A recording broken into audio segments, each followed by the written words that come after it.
Oi, aqui é a Sueli Carneiro. E aqui é a Neca Setúbal. Esse é o Escute as Mais Velhas, um podcast que reúne e celebra mulheres que são a história viva do nosso país. Hoje, a gente conversa com uma das mais conhecidas representantes do movimento contra a repressão militar. Além de escritora, jornalista e feminista e advogada, engajada na organização popular, Amelinha Telles. Amelinha é diretora de uma das mais antigas e históricas organizações do movimento feminista brasileiro, a União de Mulheres de São Paulo, e teve uma atuação exemplar na Comissão Estadual da Verdade em São Paulo. Amelinha Telles foi uma lutadora contra a ditadura militar e a sua história vale muito a pena ser ouvida. A gente vai agora para a conversa com a Amelinha.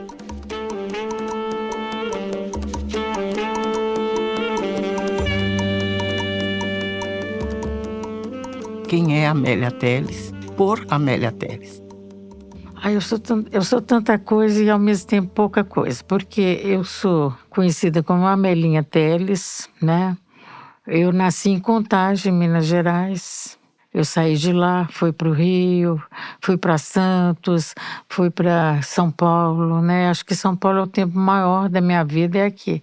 Eu sou semi-paulistana, né? Porque eu vivo aqui há muito tempo. Eu fui metalúrgica quando deu o golpe militar em 1964. Eu trabalhava na Companhia Siderúrgica Mannesmann, de Minas Gerais, e eu me lembro bem do chefe. Ele me chamou e falou: olha, eles estão à sua procura. Se eles conseguirem provar que você é comunista, você vai ser exonerada. E eles logo puseram meu nome no jornal, porque tinha aqueles inquéritos policiais militares, IPM que chamava.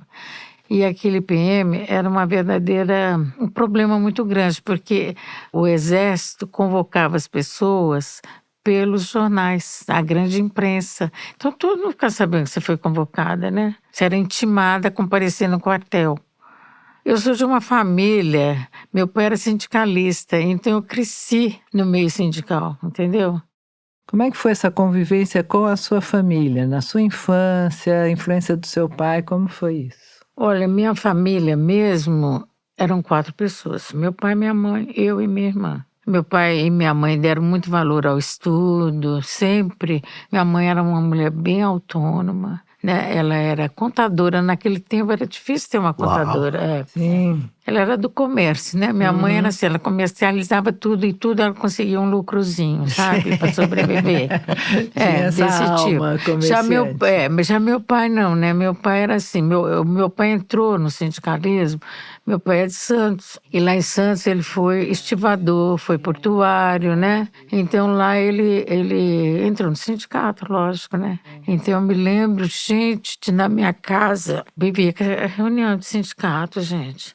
E era tão interessante que, assim, meu pai fala, como eu era menininha, né? Ele fala, fica sentadinha aqui na escada e você olha, se você vê polícia, vindo muito carro de polícia, sem polícia, você corre e avisa a gente, que aí ele pulava do outro lado e ia embora, entendeu? Então eu fazia muito isso, meu serviço, assim. Que delícia. Meu trabalho era esse. Então, assim, por isso que eu falo, essa luta, essa coisa de ir com tudo, sabe? De jogar a vida. Sim. Na minha vida foi isso. Então, eu até não consigo, acho que eu nunca experimentei, né? Eu vejo as pessoas vivendo aquela vida chamada normal, eu não consigo nem imaginar como é que é. Mas, assim, dentro desse núcleo. Agora, eu tenho meu pai e minha mãe têm outras origens, né? E aí eu já sou mais distante. Bem mais distante. Seus avós e tal.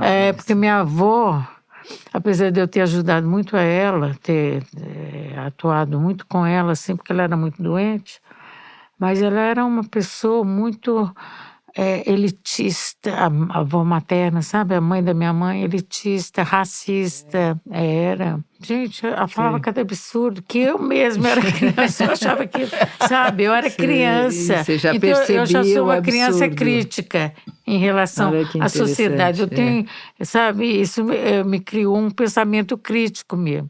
Então, para mim, participar de luta, de reunião, de reivindicação, faz parte do meu jeito de ser, né? Eu não entendo a vida de outra forma, entendeu? E meu pai foi preso e logo em seguida eu diria assim que eu fui meio que sequestrada, né? Eu e minha irmã para o quartel. Né? Quantos anos você tinha? Eu tinha 19 anos. E logo eu vi, a situação ficou muito complicada para mim por conta da minha atividade anterior, que toda atividade que eu tinha, de ir para o sindicato, de participar de passeata, manifestação, era tudo legal. E a ditadura tornou isso tudo ilegal. De repente eu era uma pessoa que praticava atos ilegais, que até então eram legais. E aí eu fui para a clandestinidade, tive que ir para a clandestinidade. Então, com 20 anos eu já era clandestina. Na clandestinidade, eu tive que fazer alguma coisa, né, gente? Eu tinha que fazer alguma coisa para sobreviver.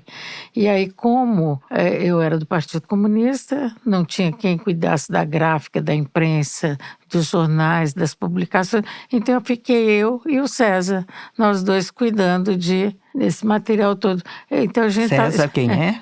César Teles, meu companheiro, foi um grande companheiro, amigo. Tudo que nós enfrentamos foi muito perto um do outro. E aí é interessante que às vezes as pessoas falam, hoje todo mundo me põe como jornalista, escritora. Eu sempre tive que escrever porque você está na empresa, você faz tudo. Mas eu nunca fiz faculdade de jornalismo, entendeu? Porque quando eu entrar na faculdade foi exatamente isso que aconteceu. Eu tinha 19 anos. Eu tinha até vontade de estudar na época, eu me lembro, biologia. E acabou que a ditadura me fez mudar completamente meus ideais ali, meus sonhos, né, de imediato. Aí quando eu tive a oportunidade de estudar, que já foi bem depois, bem mais tarde, aí eu fui fazer, eu sou bacharel em Direito, aí eu fui fazer, porque eu sou uma educadora popular, feminista em Direitos. Então eu falei, eu tenho que fazer esse negócio aí, Direito, entendeu? E aí fiz. Com quantos anos você resolveu fazer direito? Eu tenho uma experiência grande na luta pela Constituinte. Aquela anistia dos anos 70, eu lutei por essa anistia, né? Fiz parte, como muitos democratas, muitas pessoas, acompanhei muito isso. E aí, logo em seguida, a promulgação da Constituição, eu tive a oportunidade de conhecer, né, Promotoras Legais Populares, que é um programa aí de vários países da América Latina, né, da Ásia, enfim. Eu falei, bom, agora eu tenho que estudar direito. Então eu tinha o quê? Mais de 50, uns 53 anos, mais ou menos, 54, mais ou menos, entendeu? Por aí você foi estudar. É um conhecimento técnico, né? Sim. Porque o direito é muito técnico, ele não é...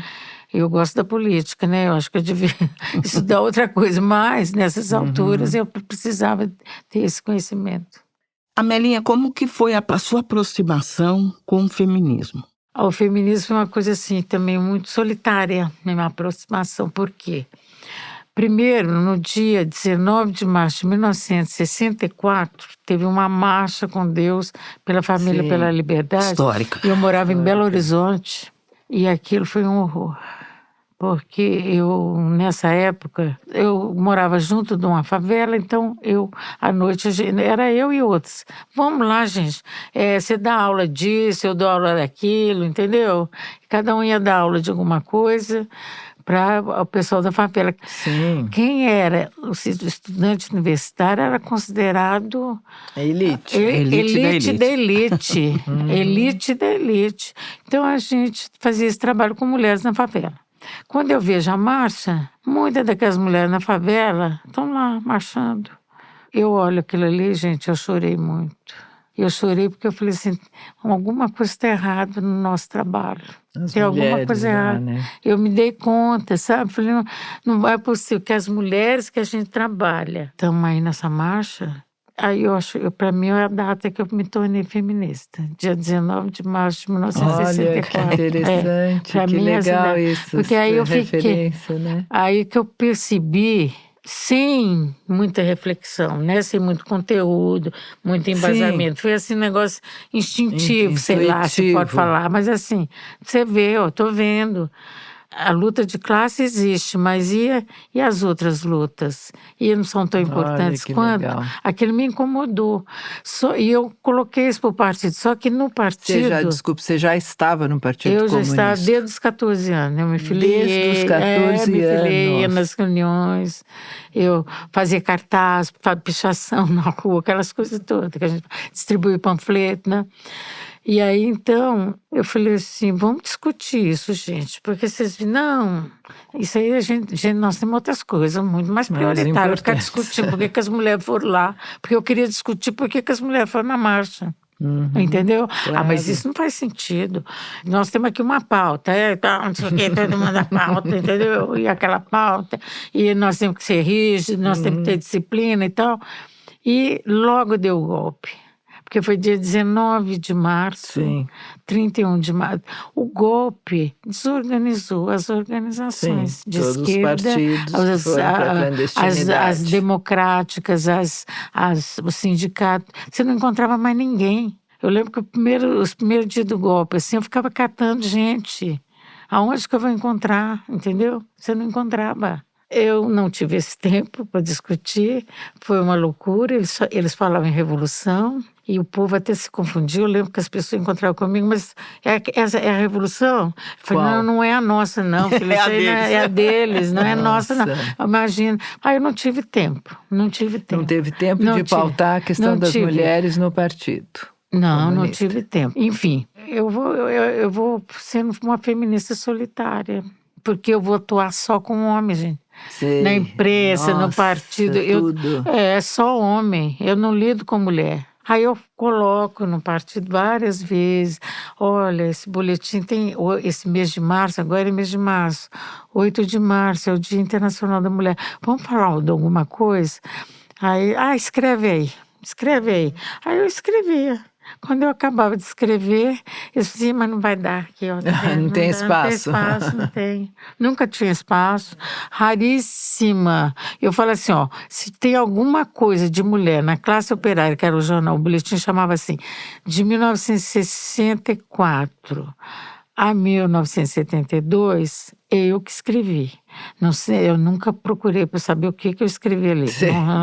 Mas se tem alguma coisa de mulher, mas é muito pouco. E como é que isso entra na tua vida? De verdade, o feminismo? Olha, a Beth Frida veio aqui no Brasil, eu lembro disso porque a esquerda caiu de pau nela, né? Sim. Nossa, foi um horror, gente. Você entendeu? Sim. Aí o que é feminista? É mal amada, mulher feia, que queima mulher sutiã, velha, feia. feia. Acabaram com ela. Isso eu levei muita discussão dentro do partido sobre isso. Falei, não tem cabimento, né? Então eu fiz.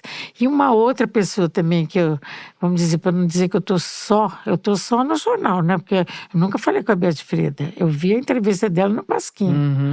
Agora, a Angela Davis sempre foi minha estrela guia também, porque eu fiz a campanha com todos os comunistas no mundo inteiro, eu entendo assim, porque eu era rádio escuta também, né? Eu via Rádio Moscou, Rádio Pequim, Rádio Havana, Rádio Tirana, BBC de Londres, tudo isso eu ouvia 2, 3 vezes por dia, Nossa. entendeu? Programa em espanhol e em português.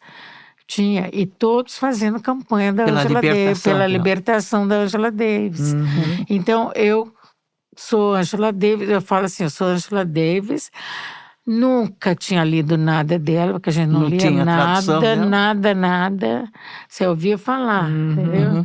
Mas eu imaginava ela como eu, ela é igual eu, porque eu também estou aqui, né, nessa trincheira Presa. aí, né? Eu estou aqui nessa trincheira. Então, são assim, onde que eu posso tentar dialogar, né? Imaginar um diálogo. Eu mais imaginava um diálogo com feminista. Quando eu vou para a cadeia, 72, que eu fico incomunicável também, né? Porque eu fiquei incomunicável há muito tempo. Tinha menos, na época da minha queda, da prisão, né? Tinha muito menos mulheres, eram mais homens. Então as celas, tudo estava cheio de homem e eu era sozinha na cela. Você consegue contar pra gente um pouco essa experiência que foi tão difícil e traumática para você? Não sei se... Não, eu tenho várias experiências. Tem uma que eu tenho mais dificuldade de contar, mas eu conto porque eu já até processei, né? O torturador, comandante do DOI-CODE aqui de São Paulo, que é o Carlos Alberto Brilhante Russo, ele já foi processado pela família Telles. E assim, a pedido da minha filha é historiadora, Janaína de Almeida Telles, e ela falou: mãe, pelo menos, porque meus filhos foram sequestrados com 5 e 4 anos. E ele tirou a guarda, ele tirou a minha guarda dos filhos, a minha e a do César, né? Tomou, assim, arbitrariamente, né? Quando eu vejo agora tudo no devido processo legal, né? A gente fala, coisa boa, né? Você pode reclamar com a justiça, que você gosta de uma cela maior, que você gosta de uma cela que, assim, né? Que, imagina, que tempo bom é esse, né? Eu fico assim, eu fico toda hora, me espanta, eu fico assim, chocada, né? Porque a gente passou por isso, né? Meus filhos foram sequestrados, minha irmã foi torturada grávida, com 8 meses de gravidez, meu sobrinho nasceu na cadeia, o João Carlos, né? O Joca. Então, tudo isso eu vivi. Mas o que eu escrevo aí na cela 3, eu até escrevo no início, na introdução do livro, que o DOI-CODE eu não vou escrever ainda. Eu acho que tem que ter mais amadurecimento meu, porque é muita dor, sabe, para eu escrever. Mas eu escrevo assim, da cela 3, que é onde eu vou ficar incomunicável. Eu fico sozinha na cela 3, aí eu faço amizade com uma lagartixa. A lagartixa, eu vou dar um nome para ela chama Lagartixa Linguaruda de Nascimento, porque eu pensei, ela tem que ser tão humanizada quanto eu, né? Pra gente conversar, senão a gente não vai se entender. E ela me dava dicas. Aliás, esse livro está fazendo sucesso por causa dessa lagartixa. Não sou eu, é a lagartixa que faz sucesso. Porque eu conversava com a lagartixa, falando, eu queria saber dos meus filhos, da minha irmã, será que existe o meu sobrinho ou não existe? Nasceu ou não nasceu? Está vivo? Ela falava, escreve. Mas eu não tinha lápis, eu não tinha papel. Aí tinha uns presos, muitos presos, e tinha aqueles que fumavam muito, então eles começaram a jogar papel de cigarro na minha cela com uma caneta. Então eu escrevi tudo esses contos na caneta, letrinha pequenininha, aproveitava pedacinhos. Pedacinhos aqueles era um papelzinho assim, né, um quadradinho assim, que forrava o era um maço de cigarro, né? E depois que eu comecei a escrever esses contos, eu comecei a passar esse papelzinho para algum preso que eu via ali, falava, leia, depois você me devolve, porque eu passava no corredor. Eles começaram a ler, gente, eles adoravam a lagartixa. Lagartixa, viva a lagartixa. O delegado ficou nervoso com aquilo, e então faz uma batida aí na cela 3, que era a minha cela, levou todos os meus papeizinhos, meus contos todos eu perdi, né? Ele levou todos. Então, tanto é que agora, depois de 50 anos, eu reescrevi de memória. Não são os originais, né? Tem um dia... A gente sempre comemorava alguma coisa, inventava, sabe? Viva fulano, hoje é dia da República, viva a República, hoje é dia, entendeu? Para passar o tempo, né? E aí, então, um dia eu gritei, viva o 8 de março, Dia Internacional da Mulher, que era 8 de março de 1973. Entendeu? E todo mundo achou que eu estava brincando. E falou, Dia Internacional. O delegado, gente, ele achou que eu estava me relacionando com alguns meios internacionais, com algum código internacional. E ninguém sabia o que era 8 de março. Todo preso ali, naquele momento que eu estava lá, todo mundo era da esquerda, todo mundo, né? Mas não conhecia, não. Ali, né, depois eu tenho contos do hipódromo, do presídio do hipódromo, do presídio do Carandiru, gente, que é um mundão. Você foi mudando de presídio? Eles transferem, gente, depois de um determinado... Os dias que antecederam a minha transferência do DOPS para o hipódromo, que eu não sabia. Olha o que aconteceu nos dias que antecederam a minha mudança. Eles me deram um pente para pentear o cabelo. Eu achei interessante porque Falei, mas vocês nunca me deram dente? Eu sempre fazia assim, né? Assim, ó. Mas não, melhorar a sua aparência. Depois ficou assim, então. Aí começaram a me levar uns dias no tal do sol, que nunca via sol, né? Porque ali aquele pátio é um corredor. E me levaram, por último, para um espelho, para eu olhar minha cara. Aí, o que você achou de sua cara? Eu nunca tinha visto antes, né? Porque eu fiquei o tempo todo sem ver minha cara. Mas todo mundo falava que eu era... Tem uma amiga minha, que me conheceu lá no Doicode, que ela falava, você era deformada. Porque eles me davam muito soco, né, no rosto. Isso era uma das torturas mais frequentes, mas tinha outras também. E aí, então, eu fiquei deformada, segundo ela. E aí eu achei que eu estava assim, mais ou menos, assim, abatida e tal, né? Amarela, porque você não toma sol, né? Você acha que você está normal? Falei, eu tô, né? Vou falar que eu tô normal, mesmo que eu não tanto, né? Claro. Aí ele falou assim, então tá. Então você pentei o cabelo e me deu o óculos. Aí eu cheguei, ele me levou lá para um lugar que era um lugar de tirar fotografia, que naquele tempo tinha uma sala de fotografia. Aí era um outro cara que ia fazer, e ele me cumprimentou, como é que vai, Maria? Ele me chama de Maria, porque eles me chamavam de Maria. Aí eu falei, nossa, o senhor é tão educado, o senhor trabalha aqui? Ele falou, não, eu sou fotógrafo aqui e eu sou experiente. Vocês, um dia vocês são presos políticos, no outro dia vocês são presidente da República, então tem que tratar bem. Ele falou assim. Uau! Nossa. Então, quando eu escrevo, aí eu falo da Dilma, porque a Dilma também passou nessa mesma... A Dilma também passou nessa cela e passou nessa sala, entendeu? Eu falei, olha, o cara entendia mesmo, ele tinha experiência mesmo, né? Enfim, eu estou contando... Essa experiência. A parte aceitável. Como é que a gente vive, como é que a gente vive, como é que a gente sobrevive.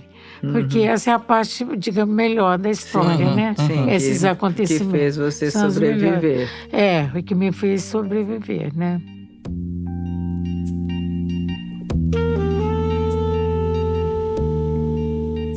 Você falou uma coisa de referências, né? Você citou Angela Davis. Mas em outras entrevistas aparece também você se referindo a Eliette Saffioti. Isso é depois. Eu acho importante relembrar essa figura, porque para muitas de nós ela era a nossa Simone de Beauvoir, né? Tem razão. Quem era ela? Então, eu saindo em 74, eu já vou ter contato com movimentos. Ainda que é plena ditadura. Eu sou uma mulher periférica, então eu vou estar na periferia com aquelas mulheres que se reúnem para fazer uma carta contra a carestia de vida. Estou lá na Zona Sul fazendo carta com elas. Estou na luta da creche. Isso então, foi uma luta forte eu sua, entro, né? Da creche. A creche é uma luta, que eu carrego até hoje. Digamos assim, o meu feminismo é muito popular, ele vem assim.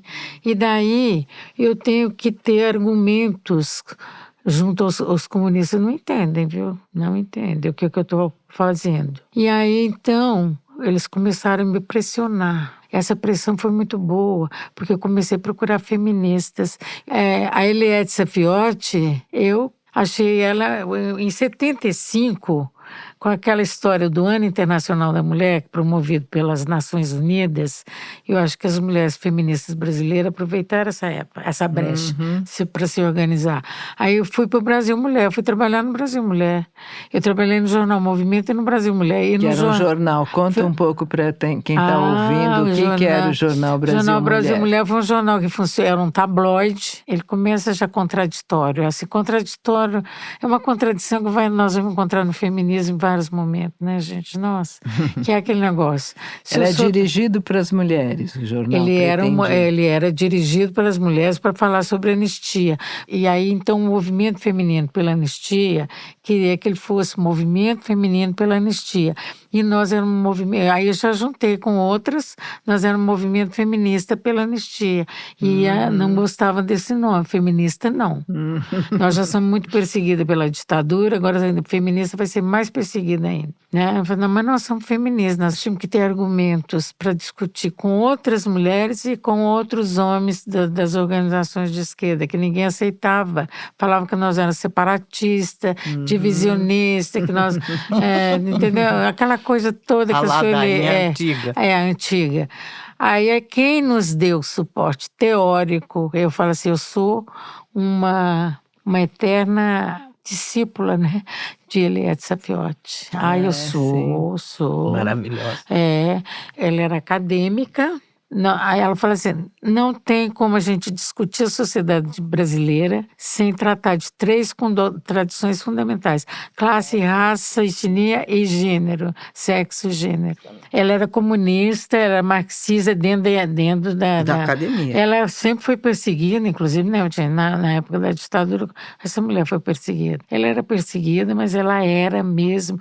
E ela era uma assim, teórica marxista. É uma teórica marxista feminista. Só que ela se apresentava sempre como... Aliás, tinha hora que ela não podia nem se apresentar como marxista, né? Ela ficava só teórica. Mas, e em 75, ela nos procura, lá do Brasil Mulher. Nossa, foi um achado. E isso nos deu um embasamento para debater fora do nosso círculo feminista, né? Eu lembro dela falando de gênero. Ela falava assim, gênero, foi uma forma que a sociedade encontrou para classificar. Havia que um homem é de um jeito, mulher de outro, então põe... então vai dando atributos, né, para esse que é do feminino, esse aqui que é masculino, vamos dando. Agora chega uma hora que nós temos que falar que, e só falar de relações de gênero, não resolve. Você tem que falar relações de gênero sob a ordem patriarcal. Porque nós somos uma sociedade patriarcal. E ela era teimosa. Nossa, uma mulher difícil, né? Gente, aquela ali era terrível. Agora, conta pra gente como é que foi... Estamos aqui na década de 70 e tal, dando um pulo um pouco.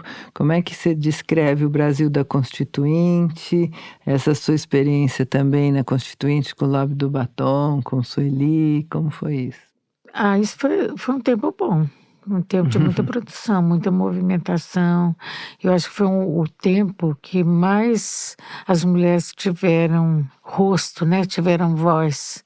Gente, eu nunca vou esquecer aquela mulherada entrando dentro daquele auditório, um daqueles lá, cantando nosso direito vem, nosso direito vem. Se não vem nossos direitos, o Brasil perde também. Veio mulher de tudo quanto é tipo. E do ponto de vista mais marcante, quer dizer, ali foi o tempo que nós atuamos mais unitariamente, não teve igual. Constituinte. Não teve igual. Cada grupo tinha sua autonomia, tinha sua voz, mas essa reunião foi muito forte. Eu acho que houve sempre quando eu falo da Constituinte, houve momentos anteriores, né? Como a gente fala, teve a luta contra a ditadura, as mulheres, mesmo sem saber que eram feministas, as presas políticas, elas estavam construindo o feminismo, mesmo sem saber, né? Porque tinha umas que achavam que era, não, vou falar que sou feminista, que é isso? Não, eu sou revolucionária, achava que feminista não o feminismo é revolução, né? Por isso que incomoda, hoje né? É o problema. É por isso que até hoje incomoda, né? Porque é mudança radical. E aí, eu acho que vem as diretas, né? Aquela campanha das diretas, gente, eu acho que deu um traquejo muito grande para as mulheres. Deu. Porque as mulheres iam na rua falar o tempo todo de política, de direitos, que nós queremos, nós temos direito de ter presidente eleito por nós. Isso aí eu acho que foi de uma riqueza. Nessa época da campanha das diretas, você estava em São Paulo, atuando... Em São Paulo, a União de Mulheres de São Paulo, que nós temos até hoje, estou fazendo 45 anos. Quando chegou na Constituinte, a gente já tinha um suporte. Não, e tinha um acúmulo, tinha um repertório para tratar de direitos, que são leis e que isso pode mudar, isso depende de nós. E acho que tem aí, para mim, eu acho que foi onde o feminismo negro sedimentou. Porque ele já existia antes, né? Já estavam lá discutindo. Mas ali ele trouxe uma cara que ficou. É Benedita da Silva, é a Lélia Gonzalez, né? É a Sueli Carneiro, todo mundo se apresentou ali, legitimando esse feminismo negro existe.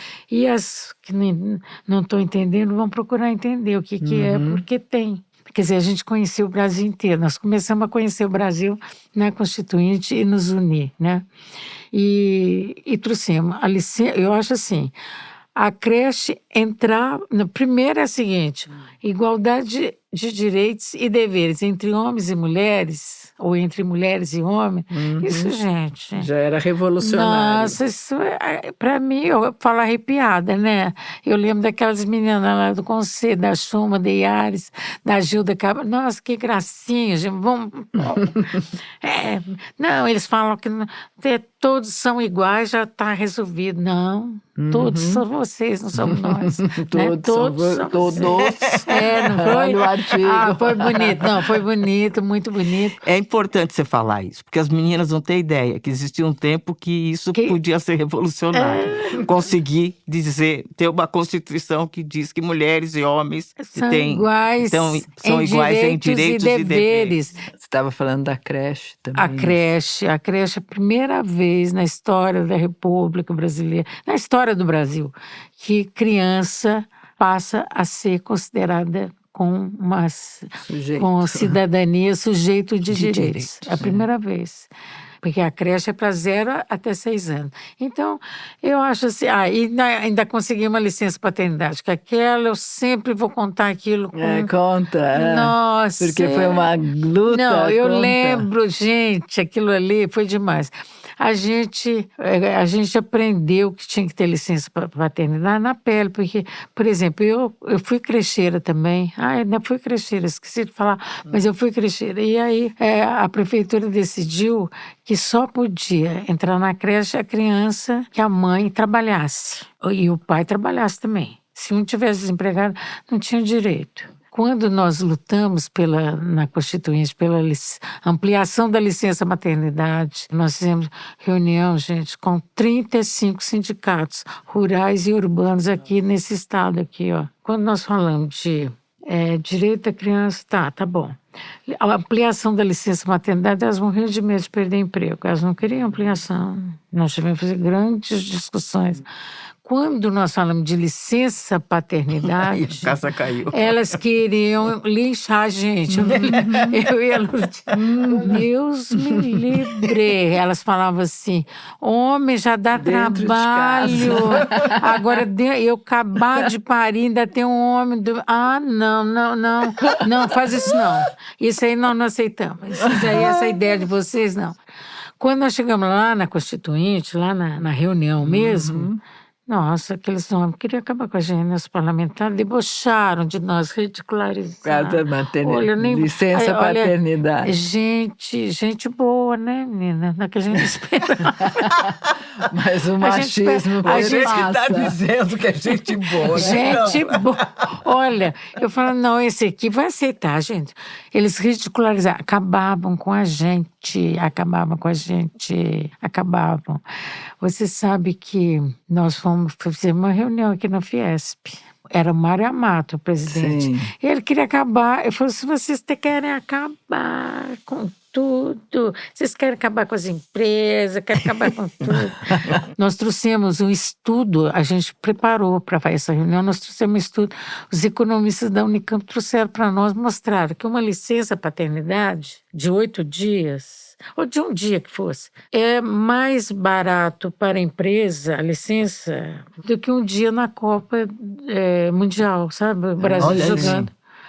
Bom, quando foi lá na hora, eu lembro até do pessoal do conselho, viu? Falando, desiste, essa bandeira aí vocês desistem, que essa não vai dar.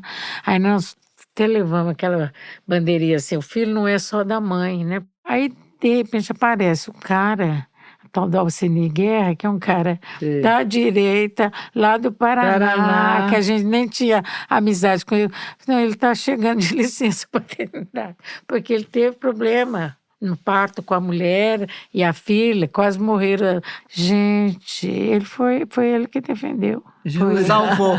Salvou. Quando ele defendeu, contou a história olha. dele, ele contou a história dele e contou a história de outros homens que ele ouvia também, porque ele era médico. Sim. Todo mundo chorou, gente. Foi assim, eu não lembro a votação, mas foi a grande maioria, assim, todo mundo votou com ele. Nós ganhamos.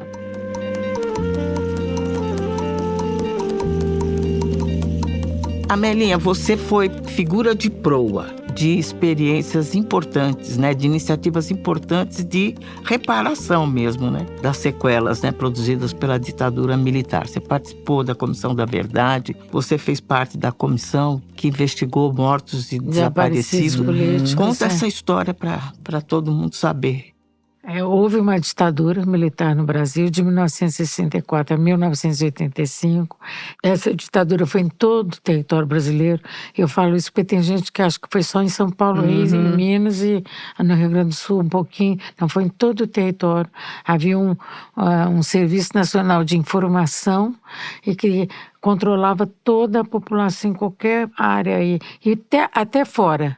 E ela traz efeitos terríveis, negativos, muito fortes, que eu acho que isso a gente tinha que parar, debruçar. Muito dessa descrença que nós temos, dessa desconfiança que nós temos em relação à política, sabe? Desse distanciamento de solidariedade, de atos, né, de solidariedade. Isso se deve à ditadura. Ela imprimiu, né, assim, fortes, ela né? imprimiu um comportamento assim individualista, não solidário, né, na população. Ela exigia isso da população. Olha, eu vou contar para vocês, eu vi matando companheiro de organização, caso Nicolau Daniel, sob tortura, a pessoa morre, sabe? Tanto soco, tanta palmatória, e põe choque elétrico, e pau de arara, e cadeira de dragão, isso aí acaba com as pessoas, mata. Eu vi. E aí, no passado alguns dias, o capitão Birajara, que também era lá do DOI-CODE, ele me mostra o jornal, em letras garrafais, assim, terrorista morto em tiroteio.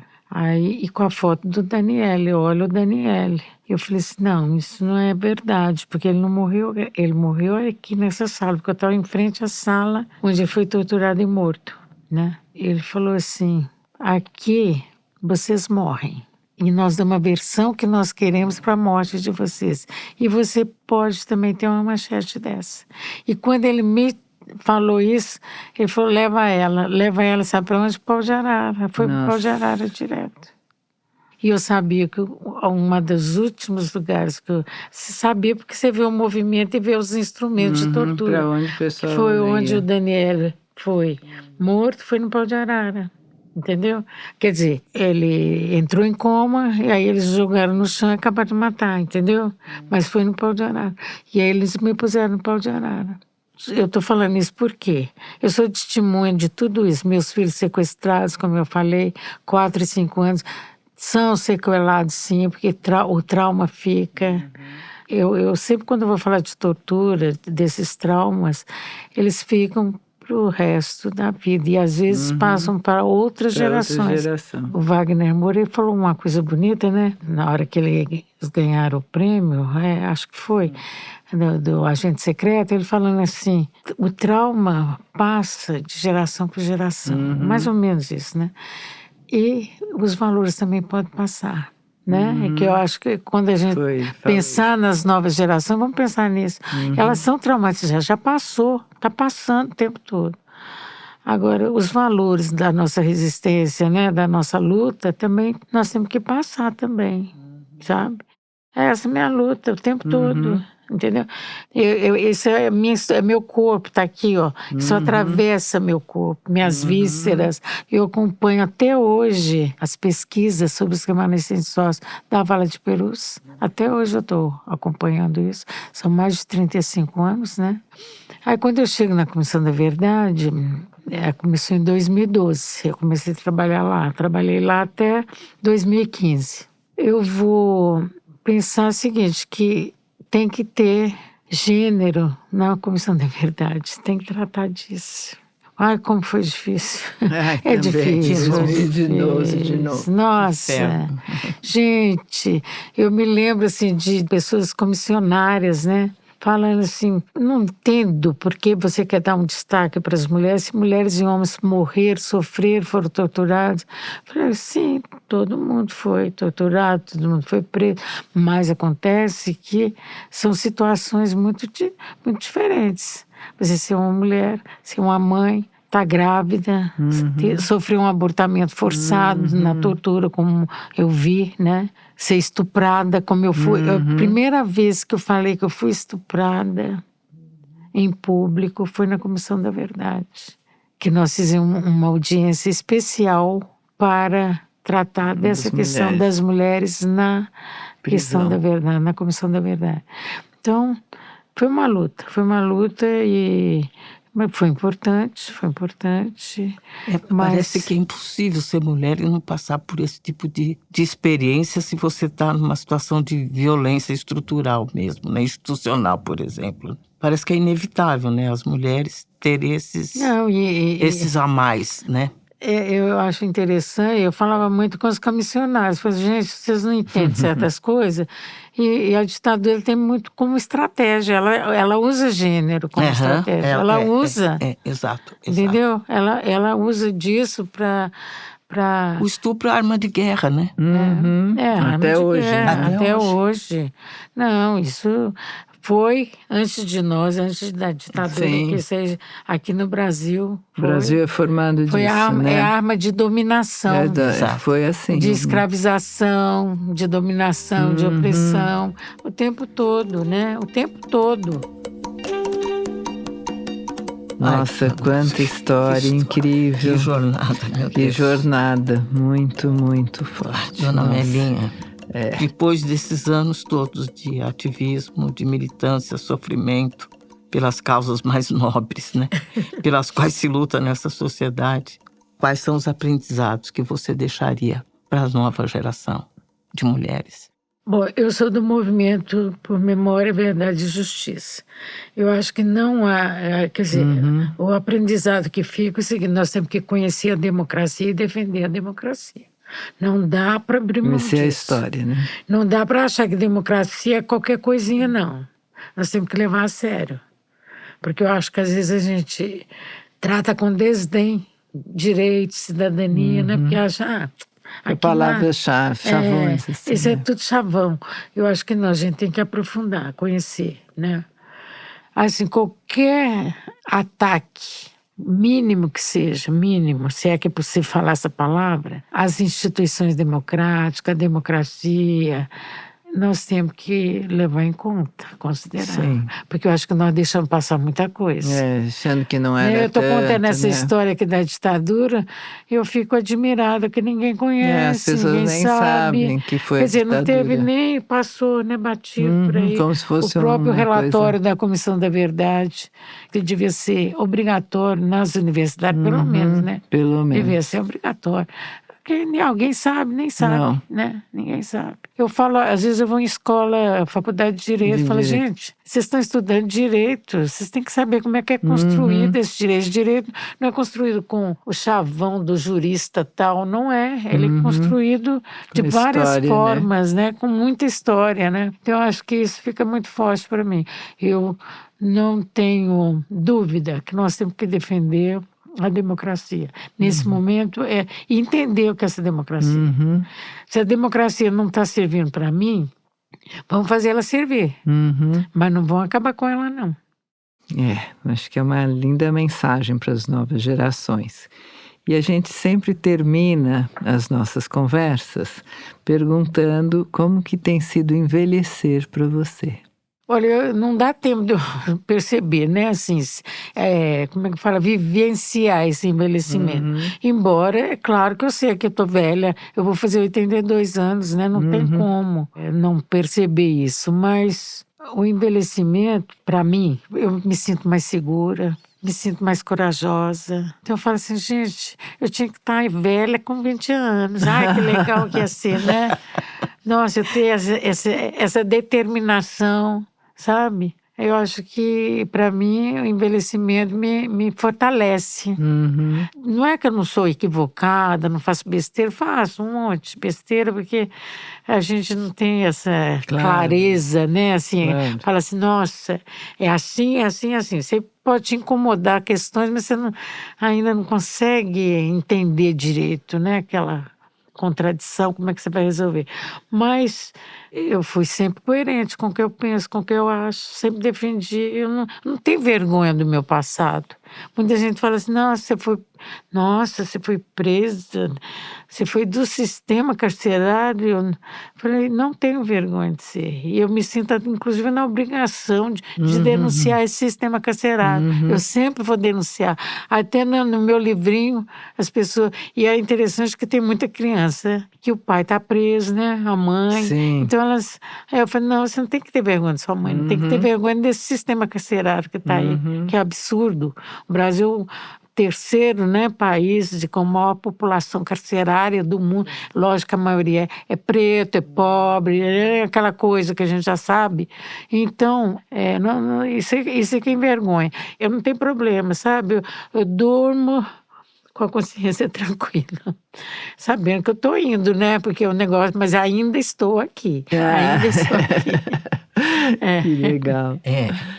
E é uma honra fazer parte da sua geração, de ter compartilhado momentos, né, dessa tua jornada. É uma honra para nós, né, Sueli? Para nós, para vocês, né? Nós somos dessa geração e nós temos que ter orgulho de nós resistimos, gente. Belo legado. E continuamos aí. Pronto. Nossa, obrigada. Muito obrigada. Muito emocionante te ouvir. Ufa! Você não é fraca, não, hein? Eu não sou fraca, não. Não.